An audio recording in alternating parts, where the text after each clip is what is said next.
Yeah.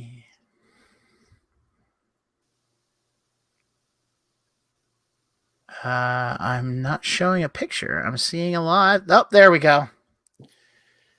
Okay, I'm figuring this out. All right, we're doing better than we did last time. So, hey, welcome everybody. Whether you're seeing this live or seeing this later, things are going to stay up. And I guess I will introduce myself. My name is Drew Bingaman. I am the PA organizer, PA meaning Pennsylvania, organizer for the Pennsylvania Pirate Party. And we're gonna AJ, give you. Yep. I'm Anthony J. I'm the outreach chair for the National Pirate Party, the USPP, and I'm also the main Indiana organizer for any purposes you need to know that for. All right, so we had originally planned on doing more of a deep dive into. Hey, Oh, hello, who's with us? fellow Jitsier. Hello, Jitsier. We got a Hey, surprise guest. Oh, Who's with it's us? John. Oh, Hi. hey, Johnny. hey. You made it Sorry about that. just in time. We actually just got started. That's cool. All Oh, right. Well, okay. we changed our format at the last minute because we didn't think we were gonna have you. But we're gonna and since it's a little bit later too, we're gonna kind of do some topics here, kind of what's going on in the state of the world and around us. Um, and the first thing is, I assume you've heard about this Supreme Court leak. Are you still with us, Yes, yes, Johnny? I You're have. still okay. I'm here. Yes, yes, Okay. I've heard about the Supreme Court leak. So Well, I mean, let's. I mean, I've heard about the draft opinion of the Supreme Court. I don't care that it's a leak. Mhm. I'm okay with it being a leak. mhm. I do not see any reason to emphasize it being a leak. I see it more of emphasizing that at least two justices who said that what Roe v. Wade was settled law was part of the constitutional DNA of America said, "Whoopsie, nope, we're not for that now." After we become Supreme Court justices, so that's yes, I've heard of that. So I think part of the topic is that now that there is essentially a supermajority of quote unquote conservatives on the court, that they're going to do whatever the hell they want. Which, to that point, the fact that we can even use words like conservative and liberal to describe justices is a sign that the Supreme Court is not working right now, because that's not the intention of the Supreme Court. No. I also think that there are a few justices that aren't 100% in one side or the other. But that's less so than it used to be. I still contend that John Roberts is not a conservative. I don't know what he is.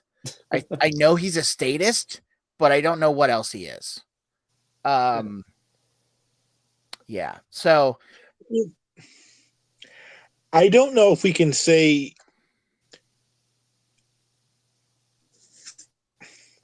you want to have some conservatism, philosophical conservatism with your justices. That's kind of the point, is relying on precedent and stuff like that. How this majority of justices are is bad. Do not get me wrong. It's bad. I'm just not sure conservative is the right word for it, because they're all supposed to be kind of conservative, but what they're trying to conserve in this particular case is odd and bad. I mean, Oh, what's a I've whole read. mess anyway? Let's not act like political words even mean anything I mean, anymore. Well, that's true. so let me see if just for context, Roe v. Wade was 73. Is that right? Something like that, yeah. Sounds about right. Yeah. So we're talking about overturning 50 years of precedent, basically. Mm-hmm. I mean, and we know that the official thing hasn't come out yet and everything and blah blah blah. But this is not something that a court, that a court came up with, during slavery. It's a modern opinion. Yes, it's been 50 years, but we're also talking about that there's been 50 years of court cases that have not overturned it. that have gotten to Mhm. the Supreme Court that have, where it's been, I know it's been affirmed at least once, because that's the other case that they're overturning, right? Right. Um, so And I believe there was also, correct me if I'm wrong, but I think there was also one that kind of weakened it a little bit, but still essentially agreed that it was, for the most part, settled law. So the Supreme Court's been building a framework off of this for 50 years and mhm. referencing it and all of these other things and using it to build this case for all sorts of things, really. So it really is shocking that this is being thrown out, not just because I disagree with it, but because it really is something incredibly unique in a troubling way that's going to cause a lot of issues Yeah. if this does come Yes, to pass. this is true. And I So think we have to proceed under the assumption it is going to pass. Mhm. We Oh, for can't, sure. we can't rely on a miracle of some sort. I don't think we can. I think this, what this really comes down to is that the Supreme Court, and the way that it is filled, um has been, well, first of all, we all know that it has been gamed, right? We all know that Mhm. certain people have retired at certain times, so that certain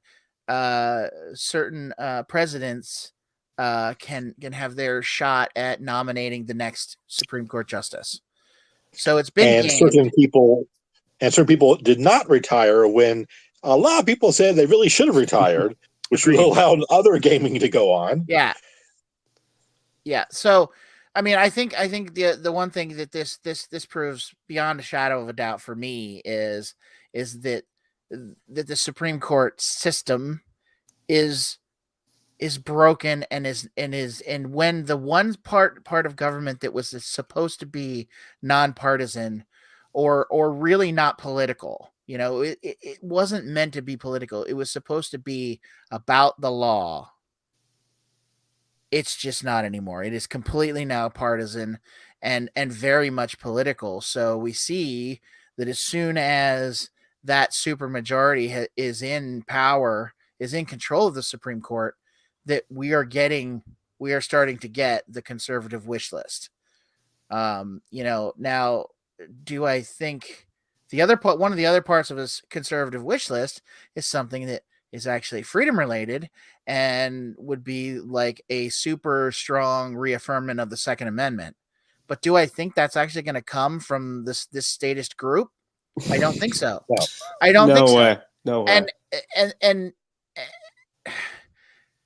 and that the way that they're kicking this decision back to say, oh, now it's a states' rights issue.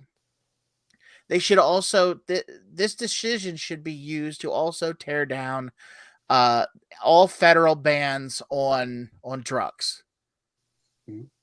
Actually, no. No, that's the thing. Uh, when you read Alito's opinion, I've only read little snippets that other people have highlighted, but one of the reasons why he rejects Roe v. Wade is because he sees it as it could be used as justification for legalizing prostitution or legalizing illicit drug use, and says this is a reason why we can't have it because That's it the can lead reason to why this. we need it, gosh dang it. Well, yeah. That's I see maybe a link to prostitution, because the bodily autonomy side of things. I mean, it just But goes to show how partisan this has really gotten. If that's what's on these Yeah. justices' minds is, Yeah. oh, well, this would allow something I don't like to also be constitutional. That's But- the last thing you want in an opinion. But let's be honest, though, those things are legal in certain parts of the United States. There are parts of the United States where prostitution is legal. There are parts of the United States, and many of them now, that marijuana is legal, whether it's for medical or for recreational use. So why should the federal government stand in the way of these things being legalized? Now, I think the way things are going is that places like Texas and Oklahoma and Mississippi are practically banning abortions. And that's why this case is coming, and it's getting kicked back to the states. Oh, because the states have been overwhelmingly banning these things. So, And I don't want to be too much of a conspiracy theorist, because I do like to be super pragmatic about things, but I do really think that it puts other decisions like this in danger to some extent, not necessarily because this court will go for it, but it does give some wiggle room for if an even worse court does want to challenge Hodges, things like that. What would stop them? I don't think anything's going to stop them. That's the thing. I think this is where I'm coming to the conclusion that the whole thing is broken now beyond any reason. At least it used to be relatively balanced, and we would actually get legal opinions, even though there was still bias in them. There's always going to be, people are biased, but there's a difference between, your interpersonal political bias in an esoteric sense and your partisan political bias. And the Supreme Court has shifted from one, which was its original purpose, to the other, and now we just have justices that are just mouthpieces for their part. You might as well just put R's and D's next to some of their names. You might as well. At the same time, I would like to push back slightly against that. In the sense that I don't think this is a modern phenomenon. Dred Scott. Yeah. Dred Scott happened before the Civil War. Dred Scott was a very bad. There. It's always been an issue with our. That's minor point. Anyway, you guys are saying. I think this. I think it's a bad idea that we basically now have 6 individuals that can more or less that are basically oligarchs. I mean, they've now seized the power. They will continue to pick and choose. There is nobody that tells them what to do. There is nobody that can tell them that they're wrong. There is no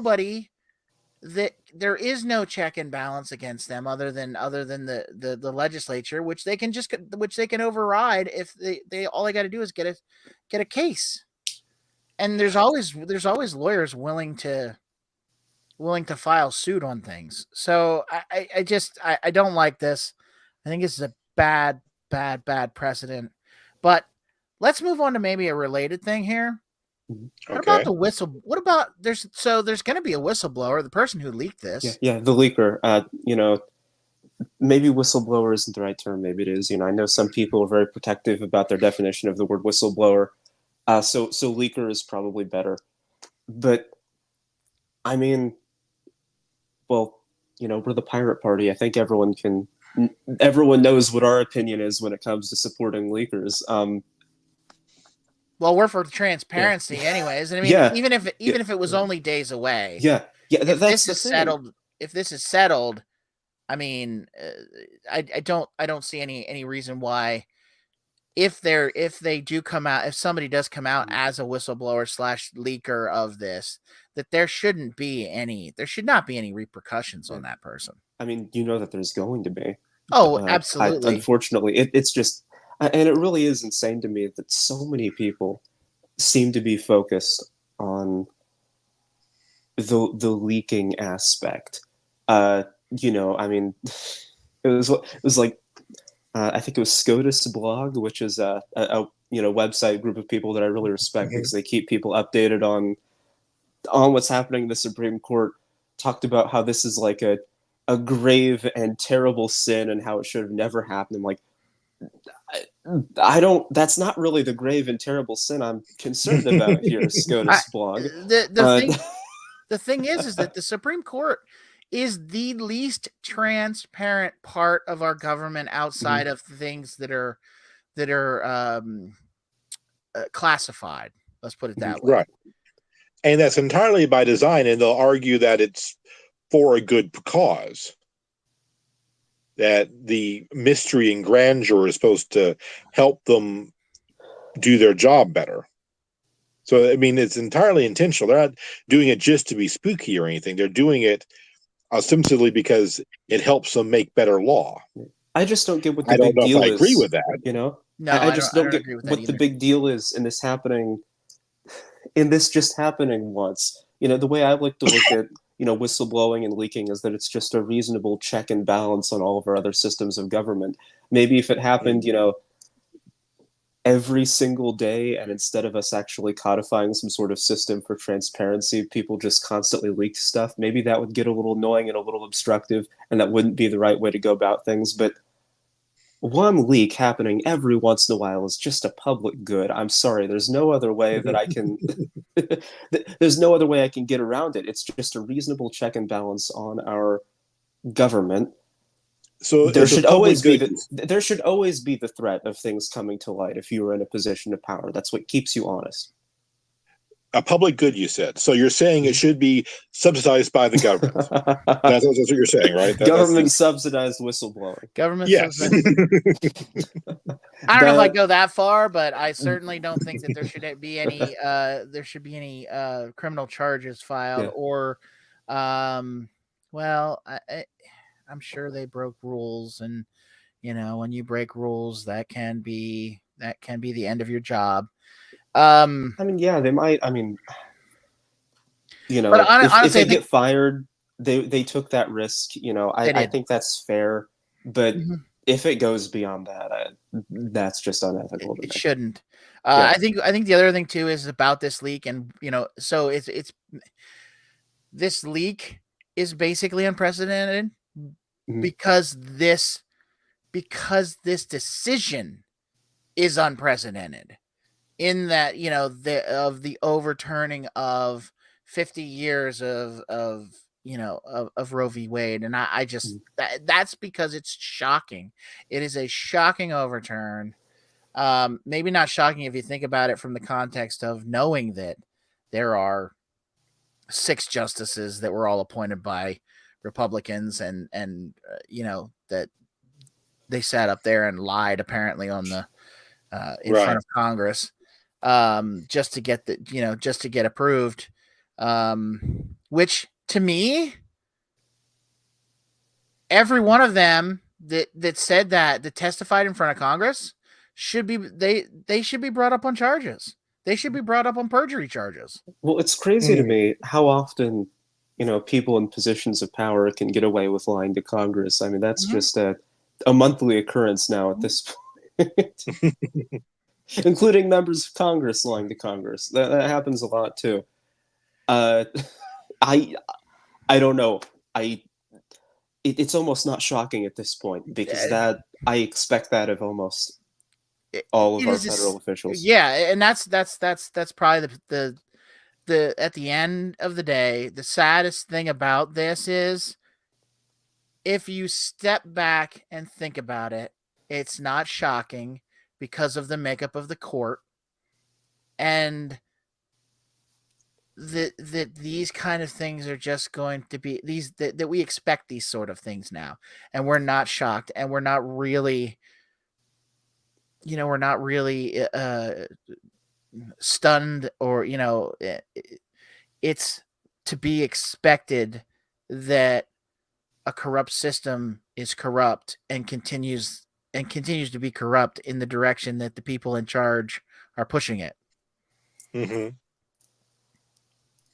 So it makes me sad for our mess of a system, and just another reason for there to be a whole lot more reform. It definitely does. I don't know. It does make you even more depressed than usual about the state of our government. I mean, things already felt bleak before this week, but so maybe it just feels even worse because it feels like all the little worries that people have had about things getting worse are coming to pass. Yeah. The couple years ago when people were going back and forth about different nominees for the Supreme Court, people were saying, "Oh, Roe is never going to be overturned." Mhm. Why do you don't need to worry about that. That's just never going to happen. Do you know what kind of setup they'd have to have and blah blah blah. And I'm like, I mean, I hear your argument, but now here I am sitting in 2022 and it's about to happen. So I guess the bottom line is that if you get what you see is what you get. And when you see 6 conservatives or 6 members of a court of 9 that were appointed by Republicans, they're towing the Republican line. And that's just disgusting to me. Yeah.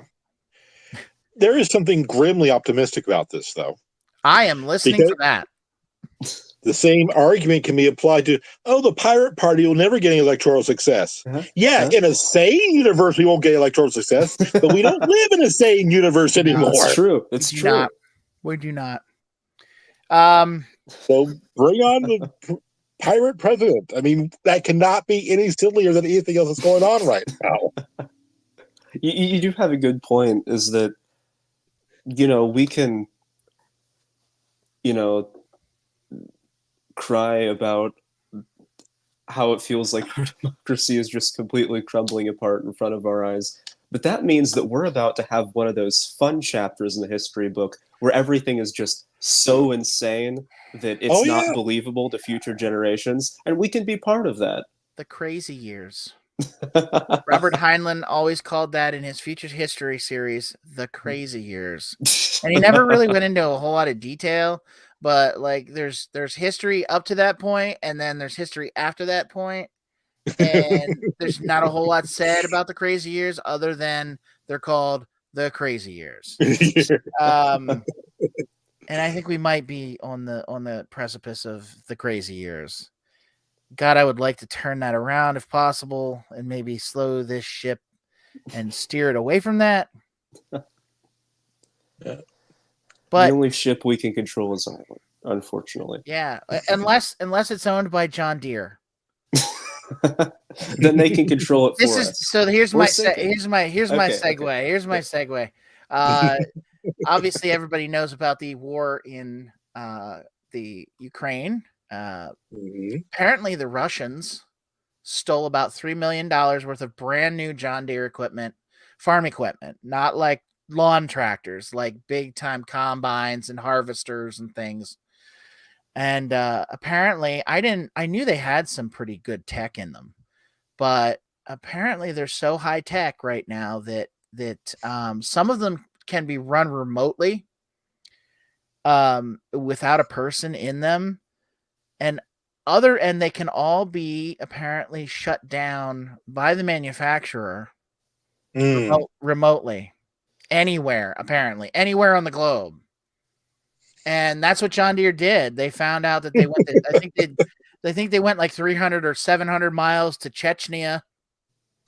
And John Deere said, "Oh, well, when they found out that all this gear was stolen, they said, "Oh, well, we can do something about that." And they remotely shut them all down. Huh. Now, in this instance, that's a good thing, right? You don't want pilfered brand new stolen equipment going to a country that has invaded another country. That's not cool. Right. But this opens up a question for me. Is John Deere gonna shut these things down for farmers that maybe miss a payment or two? I mean, I hope not, because that's how they make their living. You ain't gonna get any money out of them if you shut them down. I'm not as well versed in this as I should be, but I do know a little bit about the conditions, and I mean, I'm the sort of farming community. Farmers are having a lot of issues with modern technology. I mean, one big thing is the right to repair thing. They're making these equipment, not just your phone, but also farming equipment, harder to repair by yourself, if it's even possible. and that means that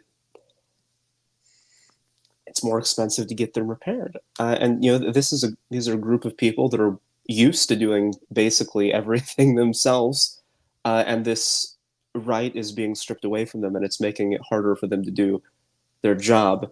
And it's a very, very important job, so we should all be very aware of that and very supportive. I think that it should be. People don't talk about it enough, but farmers already deal with stuff like this on a smaller scale. So so at one point makes me think, is this sort of pushing things more to your corporate farms and away from family farms? If this sort of equipment is going to go that way, I mean, to some extent, being able to like remotely control them in your field and run your stuff from your smartphone or your laptop. I mean, that's awesome. That's great. I love that. Yeah, and that's a benefit. That's a huge benefit of automation. I mean, is it worth having no right to repair? And I don't think it is. It's not, but it doesn't have to be an either or thing. Oh, of course. I'm just saying that that's the situation we're currently in, and we need to fix it. Because you're absolutely right. It doesn't have to be a trade-off. So why are we settling for one? Yeah, and that goes with all of our technology. Right. And this is another thing that I'd almost want to look into too, is because these pieces of equipment are such a huge capital investment. Is this something that maybe is this something that they're leasing? Are they, is it the sort of thing where, John, you don't actually own it. You're just using it. And then I wouldn't know. And that's, it's just something that it just brought up so many just questions like this. I mean, you get a laugh out of the initial story of the stolen equipment getting, shut down by the factory. And I see that, I mean, nobody wants brand new equipment getting stolen off of a lot and being able to be used and or traded, or, that capital to be sent to another place. When, it's your product, right? So that you didn't even get to sell, it was stolen from you. So, but on the larger side, I think there are some concerns about, like you said, right to repair. And I just hope they're not doing business in a way that is counterproductive, to especially to farmers, that if they might be slipping or sliding on their payments, that they just shut them down. I mean, that's just not going to fix anything. So, one of the other things that we've got going in our current events, maybe not quite as current as the Supreme Court that we talked about earlier, is social media and how much it should be moderated. When we talk about Elon Musk buying Twitter and what is he going to do with that, and kind of going along with this, the other day I read an article about the Disinformation Governance Board from the Department of Homeland Security, which it just immediately sent up. It should be coming back here. Are we back? We are back. Okay, so yeah, that was spooky. That that Department of Homeland Security group, the Disinformation Governance Board, is probably drafting a very nasty email to me right now. And you know what? I don't care. What are you gonna do? You can take our little YouTube channel down. Oh, waste your time with us, you idiots. But yeah, I mean, that sent a big chill up my spine. Sent some red flags up, and hang on, I got this article. So, and this I guess this guy is the Secretary of Homeland Security. His name is Alejandro, and his last name is, I'm really having a hard time with that, Mayorkas? Is that huh? I don't know. Does anybody know the Homeland Security Secretary? I mean, Do not. I can't say I've ever paid attention, which is s- probably bad given so my this political article activity. But quotes him as being secretary. So we'll Mhm. say the creation of the board in multiple congressional hearings last week. In one, he linked it to efforts to combat misinformation from human smugglers, right? Because they're big on Twitter. In another, he said it would be used to counter Russian cyber and election misinformation. We have just established a mis and disinformation governance board in the Department of Homeland Security to more effectively combat this threat, not only to election security but to our homeland security. That is frightening. I don't know how any other way to put that. That we do not need any more of this garbage in Homeland Security messing We with don't our need social. Homeland Security. We don't need Homeland Security. That's true. Messing with our. We don't need any alphabet soup agency messing with social media and human trafficking. Really? Like what? What do you? What kind of disinformation is coming from human traffickers? yeah, like I can't really say I've ever seen a tweet that's been like, "COVID isn't real. Now get in my van." Right. That Oh, you guys don't get it. The rescue industry is one of the biggest cash cows going right now. Billions of dollars are funded into combating human trafficking. That has nothing to do with actually stopping people from being kidnapped or anything like that. If it is, but you can use human trafficking against anything. You wanted to stop someone from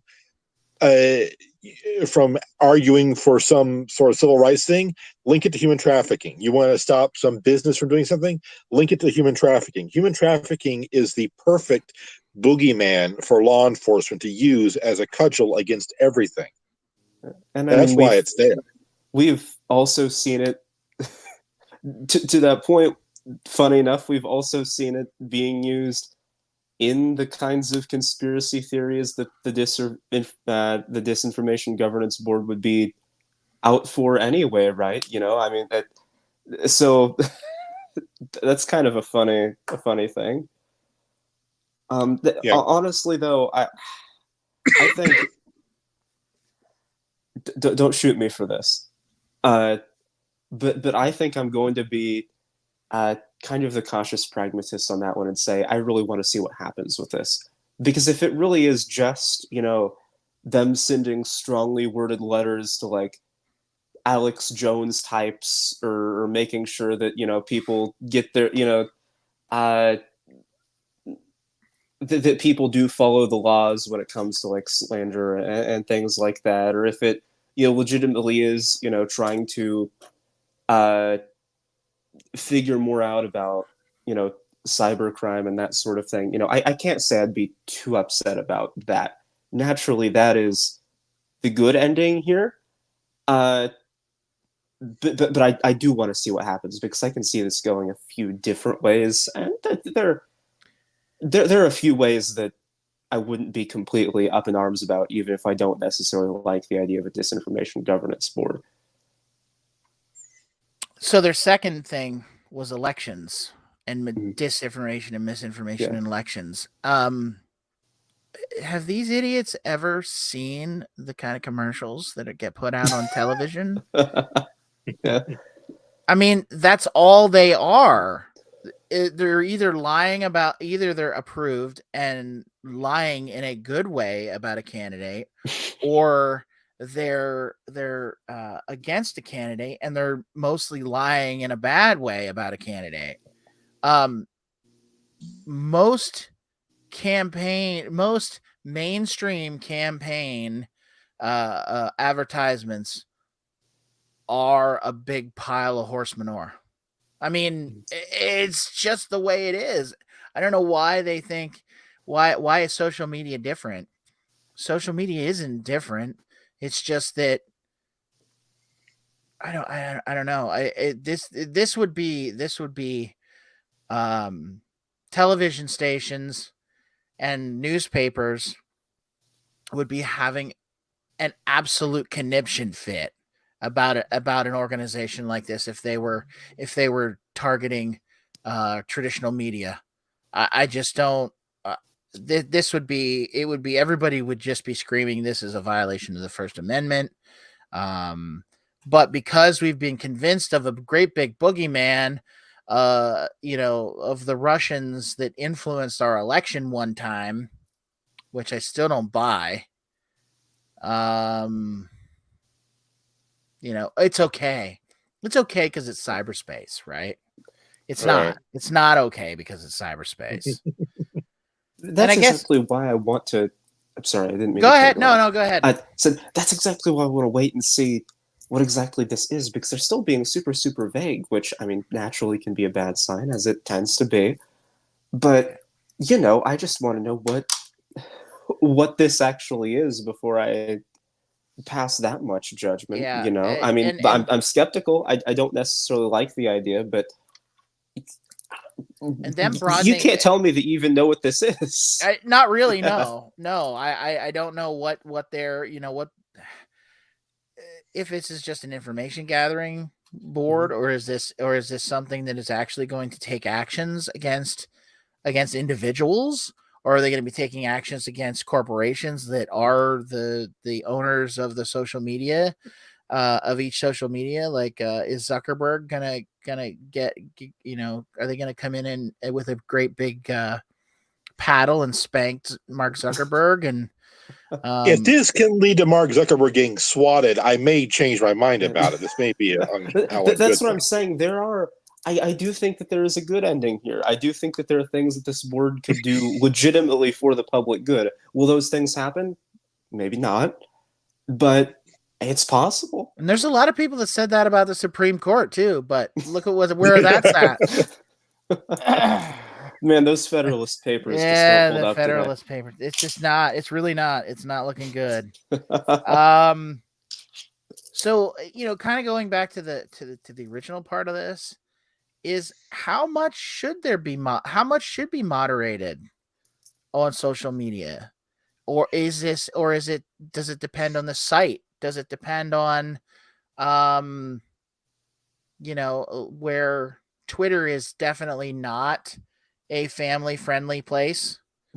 They allow pretty much almost anything unless unless you violate their rules, and then you're just out. Which may be changing, but we don't know yet. If I may, Go ahead. I really think the issue with the internet, the conclusion I've always come to, is the centralization aspect of it. Is the fact that the internet is becoming more centralized and more coagulated into these specific big websites instead of a collection of smaller ones like it kind of used to be. That's really the issue, right? I mean, I do strongly believe that Twitter has every right to make whatever their terms and services. They can do whatever they want with it. I don't really think the government should be involved there. The issue is that Twitter is the only place you can really go right now if you want an experience like Twitter. The issue is the centralization of it. I think that if we just tried to break up this oligopoly that has a hold over all things internet and all things social media right now, then really I think everyone would be happy. So I really think that a lot of these solutions, that the current discourse that gets pitched around within the political mainstream kind of has it all wrong, because they're not thinking about, oh, okay, well, what if we just break things up so everyone can have it their way? I don't see why that's not possible. What would that even mean in the case of Twitter? The case of Twitter, I mean, Twitter is just one website. For Facebook, I don't know how this, again, don't shoot me, but I kind of want Facebook Meta to be broken up. I think that there is a legitimate reason to trust bust them with how powerful they've gotten. With Twitter, it's just one website, right? So what do you do to Twitter? And I think the answer for that would be, I think that's a social change. I think that it has to be a grassroots effort to understand that, hey, if we want to use Mastodon, maybe more people should use Mastodon if they're not happy with Twitter. And again, naturally, that doesn't always work, but I don't really necessarily see any other way out of this.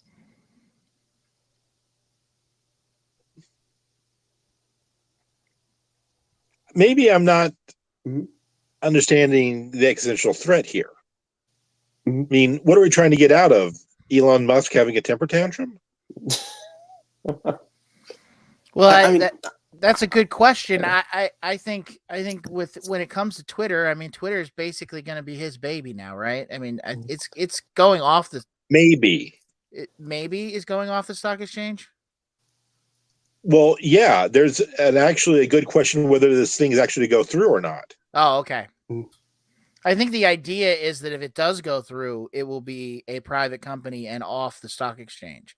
That's what's supposed to happen. Okay. All right. I mean, that's what I understood. Right.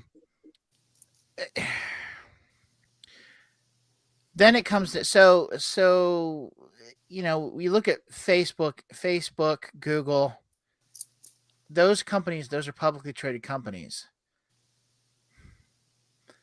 What, you know, obviously their first priority is keeping their stockholders happy and trying to inflate the value of their stock. Twitter now, if this goes through, it doesn't have that necessarily. It doesn't necessarily have anything to do with that, except for maybe making a profit at the end of the day. But it doesn't have anything to do necessarily with stockholders. I mean, it could be people could hate Twitter, but as long as it's making money, it doesn't matter, right? So, well, people already hate Twitter. Yeah, well, yeah, it's true. I guess that's my point. Is a bunch of people hate Twitter now and have before this whole Musk thing happened. If this happens, after it happens, a lot of other people are going to hate Twitter. My solution is, well, maybe we should just have more options for a Twitter-like experience than Twitter. That's where I'm coming from. You know, I don't really care what happens to Twitter proper. I just think that people should have other options. Right, and there is no the only wall to somebody else coming up with a Twitter like website would be getting those users or convincing those users that it's better here. Mm-hmm. And you know, at one point Twitter was like on its death. It was like Twitter was on the verge of being the next MySpace, right? Mm-hmm. And then it had a resurgence. Why did it have its resurgence? And to me, I think it was mostly because of Donald Trump and him being the crazy tweeter and it being back into the being talked about a lot in the media. Oh, Twitter this, Twitter that, and blah, blah, blah. Oh, well, that makes people want to see what's, you know, I'll have to get a Twitter account. I mean, I don't know. That's just my theory on it. Why it's back and why it is powerful again. You know, I wish I could remember the details, but you know, Rose Klein, Yari, or the USPP chair, we were talking the other day, and they were telling me about how, you know, a lot of these open source, you know, small social media alternatives like Mastodon can, I guess, communicate with each other the same way like our phone services do. So, you know, someone has Sprint, someone else has Verizon, you can still make phone calls to each other and stuff. I wish I remembered all of the details so I could tell you about that. But that's a good solution to this issue, and a solution to what a continuation of what I'm proposing here is, I guess the idea is that if I like Mastodon, I could use Mastodon as a client, but I could basically access all tweet-like material from Mastodon. And that way there's not this issue of, oh, you know, you have like a closed set of users and they can't communicate with this other, you know, alternative Twitter clone, that they could all communicate with each other on like the same network. I don't know if I'm making sense, but basically that would mean that makes some sense it wouldn't be an issue then, having a small social media website because right now that's a major issue, right? With the technology we have commonplace right now. If you just start your social media website, well, how is it going to get off the ground? Why are people going to sign up for this website where no one else is? Right. But if we adopted this technology that they were telling me about, I wish I actually knew the specific terms and complexities, so I didn't sound like such an idiot right now. But the idea is, you can use your favorite Twitter clone as like, your portal or homepage to the world of tweet-like content. So that way there's still that, competition, different services can offer their own terms of service for what they, allow on their side of the network, different layouts, things like that. But you're not losing out on this content. You're just customizing your experience and what you want to see by which service you use. And I think that's a great idea. I would love to see something like that, and I hope something like that succeeds. Talk to Yari about it. They have we'll all the have information. to. I don't. That does sound like a good thing where I mean, and this actually comes back to one of what I think is, one of the core issues for the Pirate Party is, owning your own content. You create it. You should not, some other company, some other corporation should not be the monetary beneficiary of your content. I mean, you're using them as a platform, but I don't see that. I don't see that, and I don't believe that you should be giving up your rights to your content just by using a platform. And there's some of that already in just like in metadata, with Meta. And Google especially. Google, I mean, obviously Google's everywhere. Google is bordering. I mean, let's be honest. Google at this point is really bordering on something that could be broken up. I really think Meta is too, and I honestly think Meta might even be. And there's a case that Meta is kind of in public danger at this point. Yeah, So, where are we at, guys? Where are we at here? We're coming up on about 50 minutes, which is almost more than I had expected that we'd get through with some of this I stuff. might have to. I might have to go ahead and head out soon. No, that's fine. I was actually going to say we should probably wrap it up. I was going to actually get into the wrapping it up. Okay. Thank you, gentlemen, for joining me here. Thank you for joining us. And perfect timing, Johnny, for getting on there when we started the streaming. And I don't know, I'm going to blame the Department of Homeland Security for our little glitch in the middle there when we started talking about them. And they can go straight to hell. And but thank you, AJ. Of course. Thank you, Johnny.